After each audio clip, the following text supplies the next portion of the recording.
welcome back to everyone, Wrestling and to another edition of Smackdown Out of 10. This is the final show before tomorrow's Royal Rumble, so it was WWE's last chance to make any final changes and hype for the show. And we got some big matches on this card, including Jimmy Uso taking on Carmelo Hayes, Chelsea Green against Meechin for the women's US title. But we kicked off with Michael Cole welcoming Pat McAfee to the podium near the stage. It looked like WWE may be splitting host and commentary duties into two things. Testator was in the ring and welcomed KO to speak about his upcoming match against Cody. He said he wanted to give KO a chance to speak his mind in the spirit of fairness. Owens expressed some anger before taking the Winged Eagle belt off the hanger and saying he would get the other one on Saturday. This brought CM Punk out to a big pop. Punk didn't come to take a fight, but said he would win the Rumble and come for whoever wins between KO and Rose. The prize fighter ended up saying several things insulting the straight edge superstar, so Punk started firing back. He even brought up KO losing to Logan Paul to get under his team. The segment ended with no violence, but the direction is clear. KO and Punk did a great job setting up their feud, laying a finger on each other. It wasn't groundbreaking, but I thought it was an entertaining way to set it up.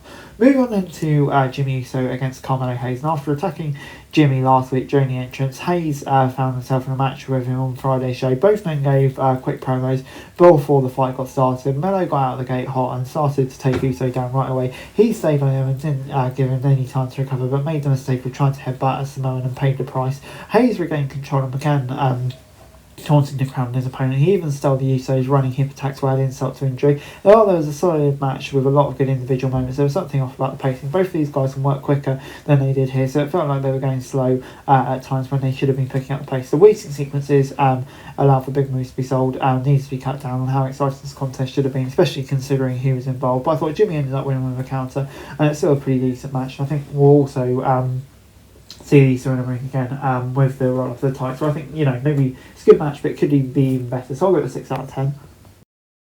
After pinning Chelsea Green in last week's 6 women tag match, Meechin got another shot at the US title on this week's show. Beef and piping everyone in their respective allies' corners. The champ found herself having to kick out of 2 pins in a row before the match had been going for 30 seconds, so she took a breather to regroup. These two had a few encounters, so they had enough chemistry to build up. This is why it was surprising to see them have a handful of moments that looked awful on mid-times.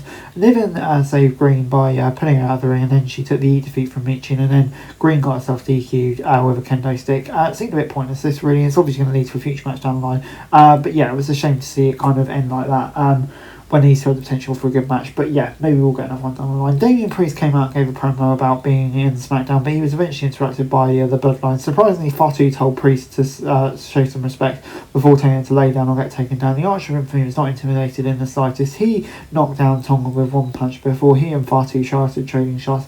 The numbers game caught up to him and he was concerned and beaten down, but LA Knight ran down to make the save.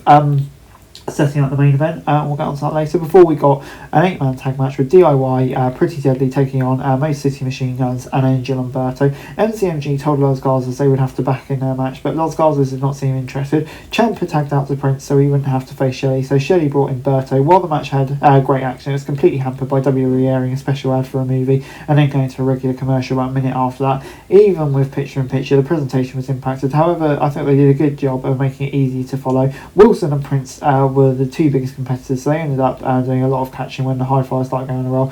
Angel and Berto ended up leaving Saban and Shelley to fend for themselves, but MCMG pulled up the upset win, obviously giving them a bit of a rub before the match coming up tomorrow, you'd have thought. So yeah, I'm going to give it a 6 out of 10. I thought the in-ring action was really good, just a shame we didn't see much of it, so production kind of lowering the barrier of this match, really.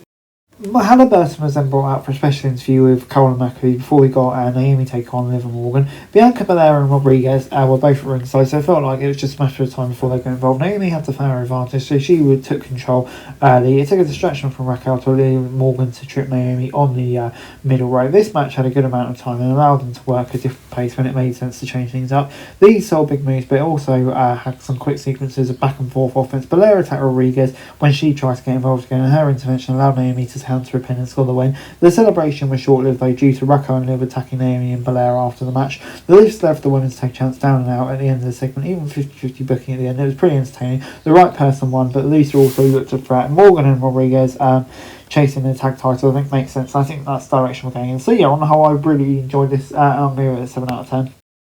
We then saw The Miz and Andrade face off. The Miz thought his move to SmackDown for getting away from the White Six, but it's all done in all it's done is bringing grief since day one. This week he ended up in a match with Andrade that he unintentionally inspired. The Miz scored the first takedown, but Elilo gained the upper hand, and almost immediately after he got back to his feet, the bout lasted through a break and into the next segment, but the pace didn't really pick up until the end. Andrade scored a predictable victory, but it was a little surprising that the Whites didn't have some kind of presence. We know they were on SmackDown, but WWE's yet to use, and there's been a few rumours about their absence, but let's just wait and see what happens with them, I guess. So I'll give it a 5 out of 10. Tiffany Stratton then gave an interview with Cole and McAfee that interrupted LeRae and Nia Jax. The new champ was taken out by the women she beat for the bout, while LeRae suffered an intentional corner splash from Jax in the protest, potentially setting up that interesting match or storyline in the Rumble. Nia and Priest then rushed into the ring to deliver their entrance to get the fight going immediately against Tonga and Fatu. They sent Fatu out of the ring with a double running boot to the face. The Archer would be beat up on Tonga for a little while before Knight tagged and found himself quickly being double teamed with something in the corner. The match went back and forth with all four men having different segments on offense and defense at different times. They followed a predictable pattern, but it did in an entertaining way.